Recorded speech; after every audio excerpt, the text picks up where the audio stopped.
আসসালামু আলাইকুম। Hello viewers, সবাই কেমন আছেন? লার্নিংপয়েন্ট.com এর পক্ষ থেকে আপনাদেরকে স্বাগতম। আজকে আমি আপনাদের সাথে আলোচনা করব সেন্টেন্সের তৃতীয় পর্বটি নিয়ে, অর্থাৎ সিম্পল, কমপ্লেক্স, কম্পাউন্ডের স্ট্রাকচার অনুসারে সেন্টেন্স তিন প্রকার: সিম্পল, কমপ্লেক্স, কম্পাউন্ড। এই তিনটি পার্টের একটি পার্ট সিম্পল সেন্টেন্স নিয়ে আজকে আমি আপনাদের সাথে আলোচনা করব এবং ধারাবাহিকভাবে আমি চেষ্টা করব কমপ্লেক্স, কম্পাউন্ড এবং এগুলো বুঝতে হলে আপনাদের ক্লজ জানতে হবে, ভার্ব জানতে হবে, পার্টিসিপল জানতে হবে, কমপ্লিমেন্ট জানতে হবে। আমি চেষ্টা করব প্রত্যেকটি বেসিক গ্রামাটিক্যাল নিয়ে আপনাদের সাথে আলোচনা করার জন্য, যাতে করে আপনারা খুব সহজেই সেন্টেন্স মেক করতে পারেন এবং বিভিন্ন কম্পিটিটিভ এক্সামের যে কোশ্চেনগুলো আছে তা খুব সহজে ক্যাচ করতে পারেন।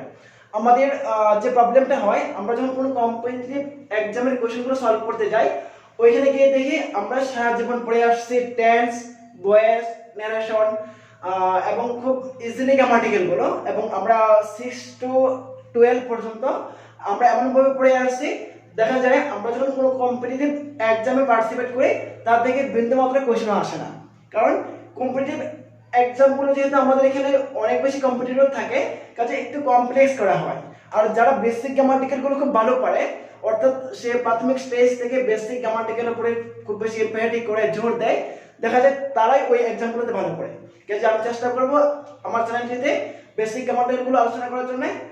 আমি অবশ্যই আপনারা যারা আছেন তারা আমার চ্যানেল থেকে উপকৃত হবেন, কাজেই চ্যানেলটি সাবস্ক্রাইব করতে বলবেন না এবং অবশ্যই ভিডিওটি শেয়ার করবেন, যাতে করে আপনার যে বন্ধু বান্ধব আছে বা আপনার যে শুভাকাঙ্ক্ষী আছে তারাও ভিডিওটি দেখে উপকৃত হয়। আর আরেকটি কথা বলতে চাই, আমি আপনাদেরকে বলেছিলাম যে ধারাবাহিকভাবে আমার চ্যানেলটিতে ভিডিও মেক করব, কিন্তু আমার ব্যক্তিগত কিছু ব্যস্ততার কারণে কিছুদিন ভিডিও মেক করতে পারিনি, যার কারণে এক্সট্রিমলি সরি। ইনশাআল্লাহ আজকে থেকে আমি চেষ্টা করব আপনাদের সাথে থাকার জন্য এবং ধারাবাহিকভাবে আপনাদেরকে কিছু ভিডিও মেক করার জন্য, যাতে করে আপনারা উপকৃত হতে পারেন। অবশ্যই আমি আপনাদেরকে আবার স্মরণ করে দিচ্ছি, অবশ্যই আপনারা আমার চ্যানেলটি সাবস্ক্রাইব করে সঙ্গে থাকুন, যাতে করে পরবর্তী আপলোড দেওয়ার সাথে সাথে চলে যায় নোটিফিকেশন আপনাদের কাছে। ওকে, আপনাদের সুবিধার্থে আমি সেন্টেন্স, সিম্পল সেন্টেন্সের যে এক্সাম্পল বা স্ট্রাকচারগুলো রেখে রাখছি, যাতে করে অল্প সময়ের মধ্যে আপনারা উপকৃত হতে পারেন এবং ভিডিওটি সম্পূর্ণ ক্লাসটি সলভ করতে পারেন। দেখা যায় আমি যদি স্ট্রাকচার লিখে প্রত্যেকটা এক্সাম্পল সলভ করি, তাতে একটা ক্লাস অনেক লেন্থি হয়ে যাবে আর এতে আপনাদের অনেকটা সময় অপচয় হবে। কাজে আমি চেষ্টা করছি যে আমি আগে হোয়াইট বোর্ডের মধ্যে প্রত্যেকটা এক্সাম্পল, প্রত্যেকটা স্ট্রাকচার লিখে রাখার জন্য, যাতে করে আপনাদের সময়টা বেঁচে যায়। কাজে আপনারা অবশ্যই এই করোনাকালীন মুহূর্তে সেফ থাকবেন, stay home, stay safe, stay home. এবং আপনারা অবশ্যই অনলাইনে ক্লাসগুলো করবেন, যাতে করে আপনাদের বেসিকগুলো স্ট্রং হয়ে যায়। ওকে, প্রথমে আলোচনা করব সিম্পল সেন্টেন্স। সিম্পল সেন্টেন্স জিনিসটা কি দেখেন, আমরা নরমালি সবাই জানি সিম্পল সেন্টেন্স অর্থ কি। যে সিম্পল, এটা একটা সিম্পল কিছু হবে, বাক্যের যে মিনিংটা বা সেন্টেন্সের যে মিনিংটা এটা বিয়ার করতেছে। যে সিম্পল মানে সিম্পল কিছু হবে, এটা কমপ্লেক্স হবে না, এটা কোনো জটিল কিছু হবে না। তার মানে সিম্পল যে সেন্টেন্স, সিম্পল যে বাক্যটা, এটা একটা সাধারণ একটা বাক্য হবে, যেখানে একটা সাবজেক্ট থাকবে, একটা ফিনিট ভার্ব থাকবে। এখানে কোনো কমপ্লেক্স কিছু এখানে আসবে না। অর্থাৎ একটা বাক্যের মধ্যে যদি একটা সাবজেক্ট থাকে এবং একটা ফিনিট ভার্ব থাকে, তাহলে এটাকে সিম্পল বলা যায় এবং সিম্পল সেন্টেন্স। যেমন আমরা নর্মালি যে বাক্যগুলো ব্যবহার করে থাকি, ম্যাক্সিমামই হচ্ছে সিম্পল সেন্টেন্স। যদি আপনি বলেন যে আমি খেয়েছিলাম বা আমি খেয়েছি, আই হ্যাভ ইট, ঠিক আছে, আমি ক্লাস করতে পছন্দ করি, আই লাইক, বা আমি ক্লাস জয়েন দিতে পছন্দ করি, I like join the class. তো এরকম আমরা নর্মালি যে সেন্টেন্সগুলো ব্যবহার করে থাকি, ম্যাক্সিমাম হচ্ছে সিম্পল সেন্টেন্স। আমি গান শুনি, আই হিয়ার দ্য সং। আপনি যাই বলেন, আপনি আপনার বন্ধু বান্ধবের সাথে যে কথাগুলো বলেন বা আমরা যে কথাগুলো বলি, আমরা সাবলীল ভাষায় কথা বলি, আর ওইখানে যে সেন্টেন্সগুলো ব্যবহার করি সবগুলো হচ্ছে ম্যাক্সিমাম, সব না, ম্যাক্সিমাম সেন্টেন্সগুলো হয় সিম্পল, খুব নর্মাল বাক্য ব্যবহার করি। আর আমরা চাইলে আমাদের ইংলিশ স্পোকেন যদি আমরা ইমপ্রুভ করতে চাই, want to improve English spoke, আমরা কি করতে, we can use simple sentence when we know simple sentence structure. It is very easy system for for improving English language, but আমরা we have not try, আমরা চেষ্টা করি, we don't try, আমরা চেষ্টা করি না, for this we can, আমরা পারি না, বিকজ আমাদের জড়তাটা, আমাদের যে জড়তাটা অনেক বেশি কাজ করে, আমরা সবসময় ভয় পাই যে আমি আসলে কি, I will not use English language, it is not possible, I will not be able to, but if you try, when you try, it is possible to any people. For this, at first you have to know basic structure, simple sentence. আপনি যদি simple সেন্টেন্সটাও খুব easily জানেন, তারপর আপনি ইংলিশে কথা বলতে পারবেন। দেখেন, আমি একটা সেন্টেন্স লিখছি, এখানে খুব সিম্পল সেন্টেন্সগুলো লেখা হয়েছে যে আই প্লে ক্রিকেট। আচ্ছা, সিম্পল সেন্টেন্সের তাহলে স্ট্রাকচারটা কি হবে? Simple sentence is a sentence having only one subject and only one finite verb. কি থাকবে? A simple sentence is a sentence having only one subject and only one finite verb. আপনি যদি একটা সেন্টেন্সে একটা ফিনিট ভার্ব খুঁজে পান, একটা সাবজেক্ট খুঁজে পান, আপনি 100% ধরে নিতে পারেন এটা সিম্পল সেন্টেন্স। যেমন মনে করেন আই প্লে ক্রিকেট, আমি ক্রিকেট খেলি, তাহলে এখানে কি আইটা হচ্ছে সাবজেক্ট আর এটা কি ফিনিট ভার্ব। তাহলে কি হলো? একটা সাবজেক্ট একটা ফিনিট ভার্ব, মানে একটা সাবজেক্ট আছে একটা ফিনিট ভার্ব আছে, এটা সিম্পল সেন্টেন্স। ক্লিয়ার? এরপরে আপনার অবজেক্ট থাকুক বা না থাকুক, অবজেক্ট থাকলেও সিম্পল সেন্টেন্স, অবজেক্ট না থাকলেও সিম্পল সেন্টেন্স। যেমন দেখেন, I saw him running. I saw him running. I saw him running. আমি তাকে দেখেছিলাম, কিসে দেখেছিলাম? রানিং, দৌড়াতে। তাহলে দেখেন এখানে একটা সাবজেক্ট আছে আই, সো ফিনিট ভার্ব, তারপরে কি এক্সটেনশন, অতিরিক্ত অংশ, কাজে যেটা একটা সাবজেক্ট এবং একটা ফিনিট ভার্ব আছে, এটা অবশ্যই সিম্পল সেন্টেন্স। আপনারা হয়তো অনেকেই জানেন না ফিনিট ভার্ব কি। আমি যখন ভার্বের ক্লাস নেই, আমি finite verb, non finite verb, transitive verb, intransitive verb, linking verb, যে ভার্বগুলো আছে আমি চেষ্টা করব ভার্ব নিয়ে একটা ক্লাস নেওয়ার জন্য। কাজে আপনারা অবশ্যই আমার ভিডিওগুলো দেখতে থাকুন। তারপর দেখেন, I want to join in English online class. আমি যোগদান করতে চাই ইন ইংলিশ অনলাইন ক্লাস। তাহলে দেখেন এখানে আই ওয়ান্ট, আমি চাই, to join in English online class, তাহলে এখানে কি ফিনিট ভার্ব আছে ওয়ান্ট। তো যেহেতু ওয়ান্ট ফিনিট ভার্ব, কাজে এটা কি হবে? Simple sentence. তারপর আমি এক কথায় এখানে একটু ব্যাখ্যা দেই, এক্সপ্লেইন করি ফিনিট ভার্ব এবং নন ফিনিট ভার্বের মধ্যে ডিসটেন্সটা কি বা পার্থক্যটা কি, তো আপনারা একটু মনোযোগ দেন, বি কেয়ারফুল। ফিনিট ভার্ব হচ্ছে যে ভার্ব সাবজেক্ট এর নাম্বার পার্সন অনুসারে পরিবর্তন হয়, যে ভার্ব নাম্বার পার্সন অনুসারে পরিবর্তন হয় সেটা ফিনিট ভার্ব। আর যে ভার্ব নাম্বার পার্সন পরিবর্তন হওয়ার পরেও ভার্বের কোনো পরিবর্তন হয় না, সেটা নন ফিনিট ভার্ব। যেমন দেখেন এখানে লিখেছিলাম কি, I want to join in English online class. তাহলে দেখেন আই ওয়ান্ট টু জয়েন, আপনি যেখানে হি দেন কি হবে? He wants. আপনি যদি এটা মুছে লিখেন তাহলে কি হবে? He wants. আপনি যদি এটা লিখেন কি হবে তাহলে? He wants. তারপর I join, I want to join English online class. আপনি যদি এটা সাবজেক্ট চেঞ্জ করে দেন, হি দেন, এখানে কি হবে? হি ওয়ান্টস, বাট জয়েনের কোনো চেঞ্জ হচ্ছে না। যেটা চেঞ্জ হবে না সেটা নন ফিনিট, আর যেটা সাবজেক্ট পরিবর্তন হওয়ার সাথে সাথে কি ভার্বের চেঞ্জ হবে সেটা হচ্ছে ফিনিট ভার্ব। আপনি যদি এখানে উই দেন তারপরে কি জয়েনের কোনো চেঞ্জ হবে না, কাজেই যেটা চেঞ্জ হবে সেটা হচ্ছে ফিনিট ভার্ব, আর যেটা চেঞ্জ হবে না সেটা হচ্ছে নন ফিনিট ভার্ব। তাহলে এখানে ওয়ান হচ্ছে ফিনিট ভার্ব, যেহেতু এখানে একটা ফিনিট ভার্ব আছে, এটা হচ্ছে সিম্পল সেন্টেন্স। পরেরটা দেখেন, having gone to market he bought a marker. কি হলো? যে মার্কার, সে মার্কেটে গিয়েছে, মার্কার আনতে সে কোথায় গিয়েছে? মার্কেটে গিয়েছে।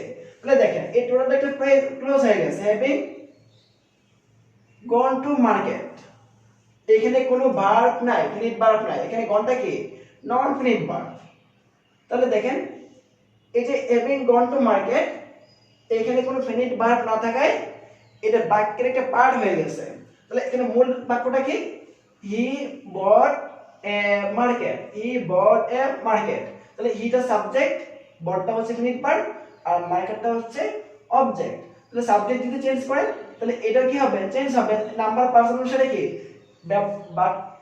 ভার্বটা চেঞ্জ হবে কাজে এটা হচ্ছে ফিনিট ভার্ব আর যেহেতু এখানে ফিনিট ভার্ব আছে কাজে এটাও কি হবে সিম্পল সেন্টেন্স আপনি যদি চিন্তা করেন আর আপনাদের অবশ্যই ক্লোজটা জানতে হবে একটু নো ক্লোজ তারপর আপনাদের ভার্ব সম্পর্কে অবশ্যই ভালো একটা ধারণা থাকতে হবে আমি চেষ্টা করব ধারাবাহিকভাবে ভার্ব ক্লোজ এবং যে বেসিক গ্রামাটিক্যাল গুলো আছে নাউন ডিটারমিনার তারপর আপনার pronoun classification of pronoun classification of noun তারপর আপনার classification of adjective classification of adverb তারপর সাবজেক্ট কমপ্লিমেন্ট সাবজাংটিভ অর্থাৎ যে বেসিক গ্রামাটিক্যাল গুলো আছে প্রত্যেকটা বেসিক গ্রামাটিক্যাল নিয়ে আপনাদের সাথে আলোচনা করার জন্য তারপর দেখেন পরের সেন্টেন্সে কি লেখা আছে you said to me taking a online class তুমি আমাকে বলেছিলে টেকিং এ অনলাইন ক্লাস তুমি আমাকে অনলাইন ক্লাস নিতে বলেছিলে তাহলে দেখেন এখানে হি সেড ইউ সেড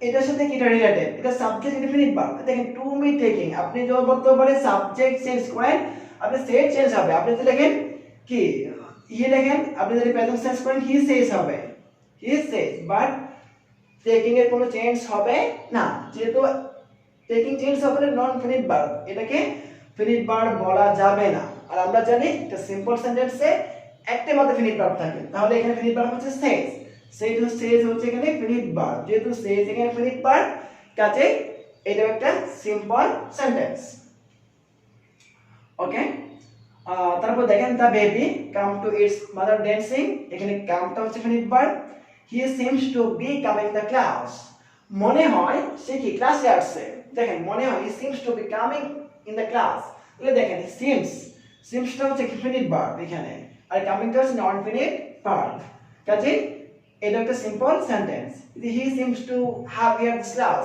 মনে হয় সে কি ক্লাসটি শুনছে আপনার ক্লাসে কে কে আসছে সেটা আমি জানি না আমি মনে করলাম যে আপনি মনে হয় ক্লাসে আসছেন you seem to be coming in the class তাহলে এই যে দেখেন আমি যখন বললাম he seems to be coming in the class যখন হি বললাম আমি সিমস বললাম এস যুক্ত করলাম have to add S but আমি যখন এখানে ইউ ব্যবহার করলাম যে আমার মনে হয় কি যে আপনার ক্লাসে আসছেন you seem to be coming in the class যখন ইউ বললাম আই উড সে ইউ তখন কি তখন আমি ব্যবহার করলাম কি আই ডোন্ট ইউজ কি আমি ইউজ এস আমি এস ব্যবহার করিনি ইউ আন্ডারস্ট্যান্ড অর্থাৎ আমি যখন উই বললাম বা আমি যখন হি বললাম তখন এস ব্যবহার করলাম যখন আমি ইউ বললাম যে মনে হয় আপনারা ক্লাসে আসছেন যেহেতু আমি মনে করলাম যে আপনারা মনে হয় ক্লাস করতেছেন এই যে মনে করলাম ক্লাস করতেছেন বা ক্লাসে আসছেন তখন কি হলো আমি ইউ ব্যবহারের সাথে সাথে এখানে এস উঠে গেল আর ফিনিট ভার্ব চেঞ্জ হয় কাজে এটা ফিনিট ভার্ব আর এটা হচ্ছে নন ফিনিট তাহলে একটা ফিনিট ভার্ব এটাও সিম্পল সেন্টেন্স তারপর দেখেন he seems to finite verb simple sentence he is likely to come দেখেন টু কাম এটা নন ফিনিট টু আসার পরে নন ফিনিট হয়ে গেল এটা চেঞ্জ হবে না আপনি যতবার এই সাবজেক্ট চেঞ্জ করেন টু কামে চেঞ্জ হবে লাইকলি সম্ভবত সে আসছে আমি যেহেতু জানি না আপনারা ক্লাসে আসছেন কিনা আমি মনে করলাম সম্ভবত যে you are likely to come সম্ভবত আপনি কি ক্লাসে জয়েন দিয়েছেন you are likely to come joining the class তাহলে দেখেন এই যে আপনার এই ভার্বটা এখানে টু কাম এটা কোনো চেঞ্জ হচ্ছে না কাজে এটা কি এখানে একটা ফিনিট ভার্ব যেহেতু একটা ফিনিট ভার্ব এটা একটা সিম্পল সেন্টেন্স তারপর দেখেন হি ইজ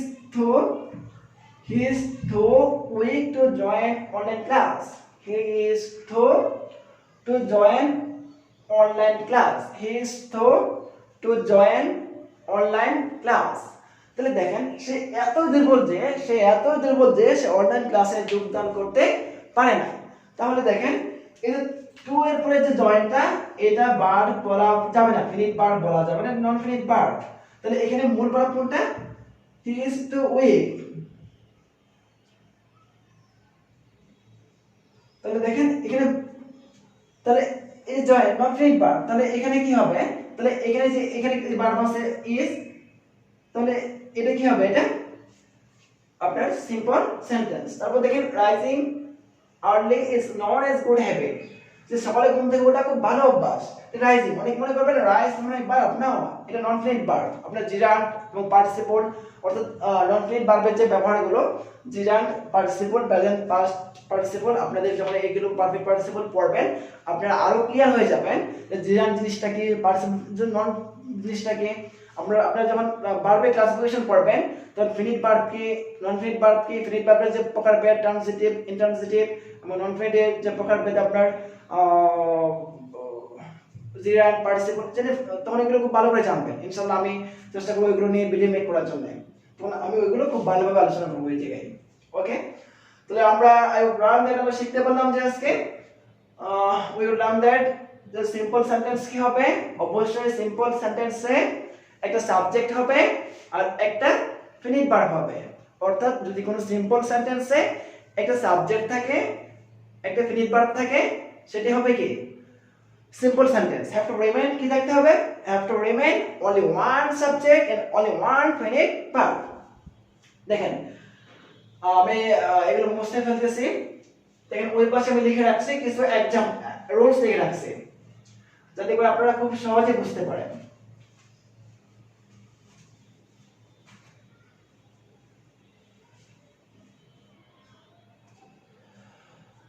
দেখেন প্রথমে লেখা আছে subject plus intransitive verb, subject plus intransitive verb. আচ্ছা সাবজেক্ট প্লাস ইন্ট্রান্সিটিভ ভার্ব মানে কি? দেখেন আমাকে জানতে হবে, আমি বলছি যে এগুলো ভিডিও মেক করব। ইন্ট্রান্সিটিভ ভার্ব হচ্ছে যে ভার্বের অবজেক্ট থাকবে না, অর্থাৎ অবজেক্ট না থাকলেও বাক্যের অর্থটা ফিল আপ হয়ে যাবে।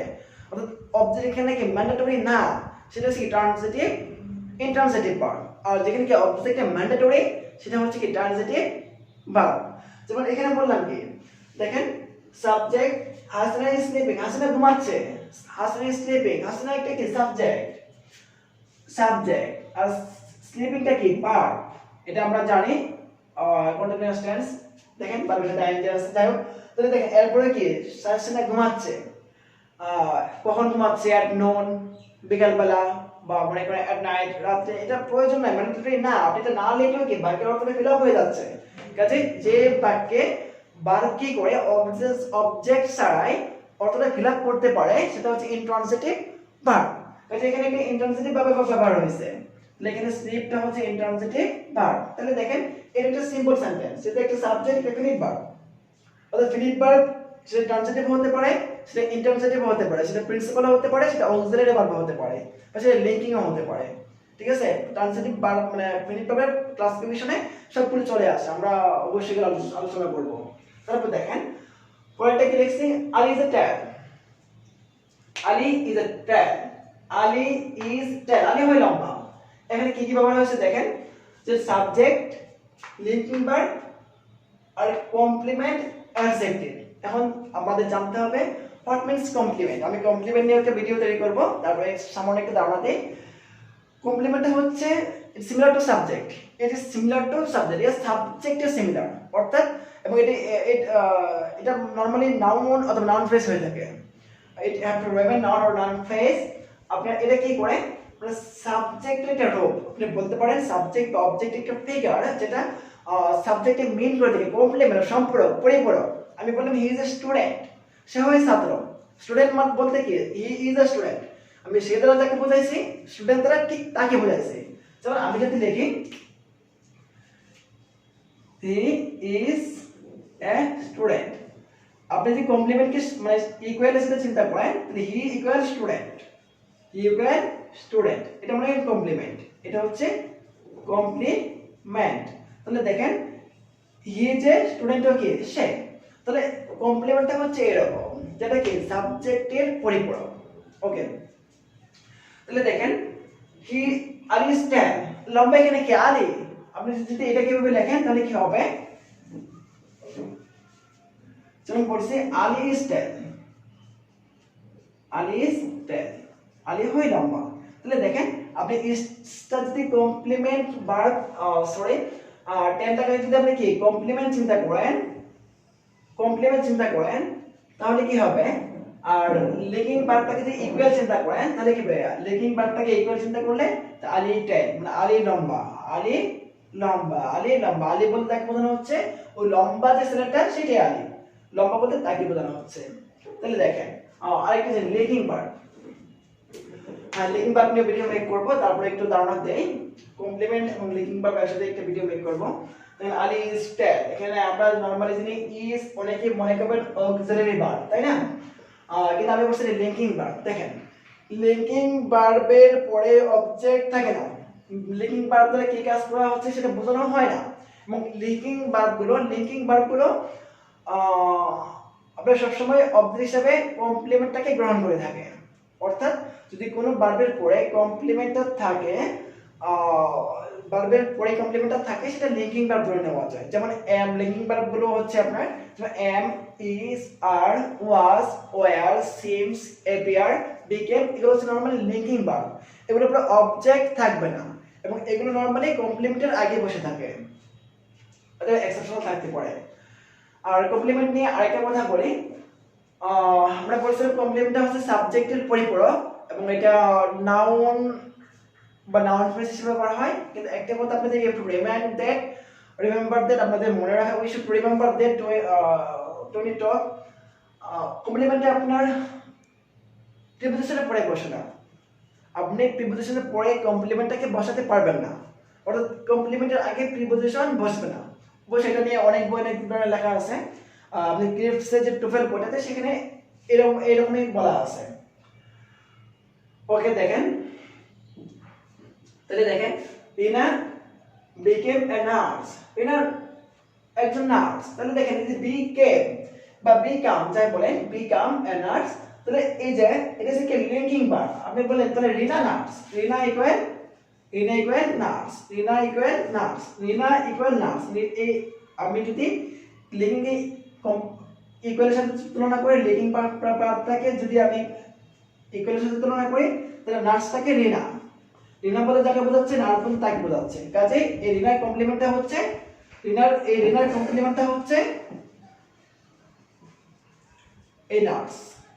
রিনার কমপ্লিমেন্টটা হচ্ছে এই নার্স। তারপর দেখেন আর প্রত্যেকটা সেন্টেন্সে দেখেন সিম্পল সেন্টেন্স, যেহেতু প্রত্যেকটা সেন্টেন্সে ফিনিট ভার্ব, আমরা বলছি linking verb ফিনিট verb, transitive finite verb, intransitive finite verb. কাজে যেহেতু এখানে কি সবগুলো ফিনিট ভার্ব, তাই সবগুলো হচ্ছে কি সিম্পল সেন্টেন্স। যদি এখানে জিরান্ট বা পার্টিসিপল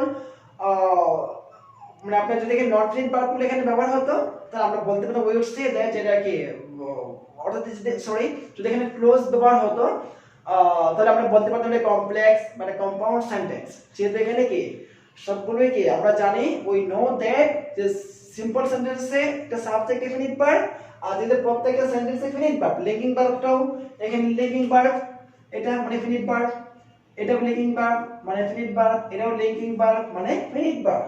কাজে সবগুলো হচ্ছে কি সিম্পল সেন্টেন্স।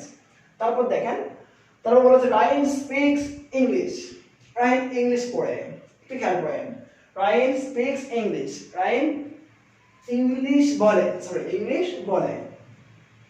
তাহলে দেখেন এটা সাবজেক্টটা কি রাইন, তারপর কি বললাম ট্রান্সিটিভ ভার্ব, তারপর অবজেক্ট, স্পিকটা হচ্ছে ট্রান্সিটিভ ভার্ব আর ইংলিশটা হচ্ছে object.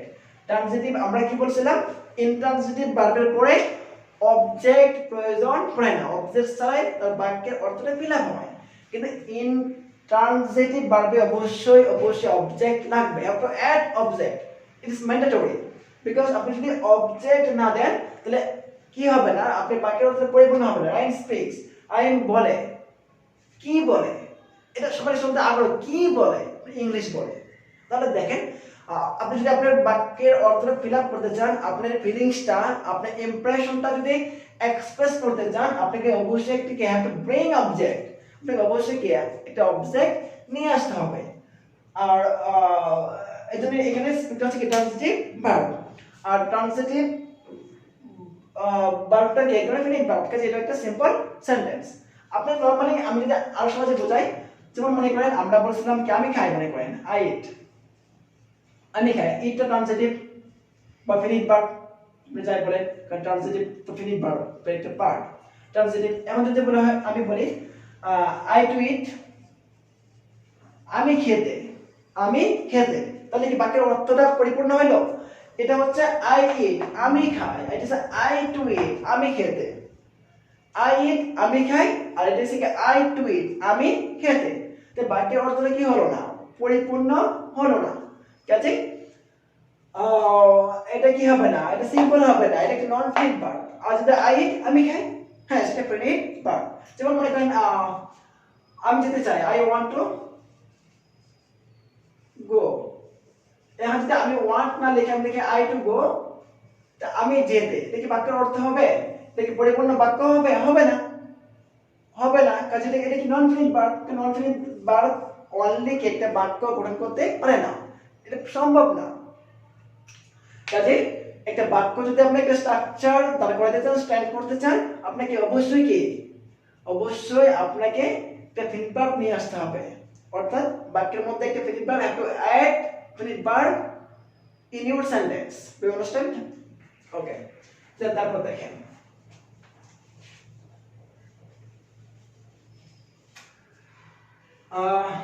the nurse keep the baby quiet, এখানে keep টা হচ্ছে ফিনিট ভার্ব, কাজে হচ্ছে এটাও সিম্পল সেন্টেন্স। তারপর দেখেন we elected him chairman, আমরা তাকে চেয়ারম্যান নির্বাচিত করেছিলাম। দেখেন we elected, এখানে নির্বাচিত, এটা কি ফিনিট ভার্ব, কাজে এটা কি সিম্পল সেন্টেন্স। যেহেতু এটা একটা ফিনিট ভার্ব, এটা একটা ফিনিট ভার্ব, কাজে এটা একটা সিম্পল সেন্টেন্স। এখন দেখেন একটু দেখেন, একটা খেয়াল করেন হিম এবং চেয়ারম্যানের মধ্যে ডিসটেন্স কি, হিম এবং চেয়ারম্যান। দেখেন we elected him, we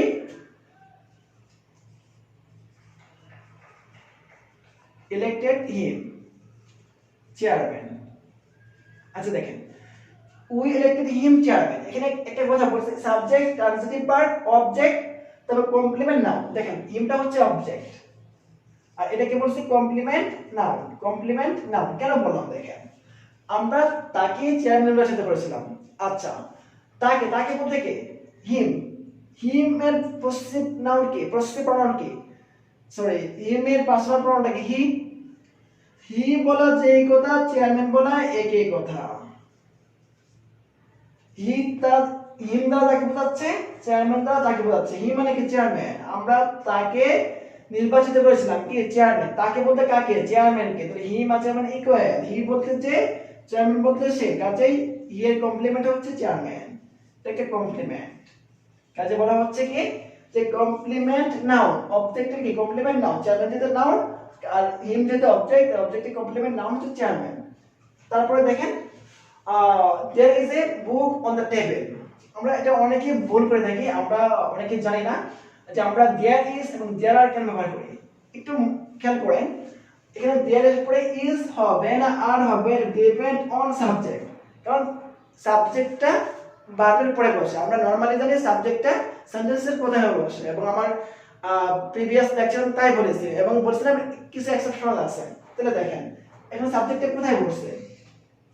a book on the table, এটা হচ্ছে সাবজেক্ট। সাবজেক্টটা কি ভার্বের পরে পড়ছে। আমরা জানি সাবজেক্ট ভার্ব এগ্রিমেন্ট, আমি এটা নিয়ে একটা লেকচার আলোচনা করব যে সাবজেক্ট ভার্ব এগ্রিমেন্ট এর সিস্টেম অনুসারে according to system verb subject যা হবে ভার্ব কি হবে তাই হবে। কাজে এখানে সাবজেক্ট কি সিঙ্গুলার, কাজে ভার্ব হচ্ছে সিঙ্গুলার। যদি বলতাম there are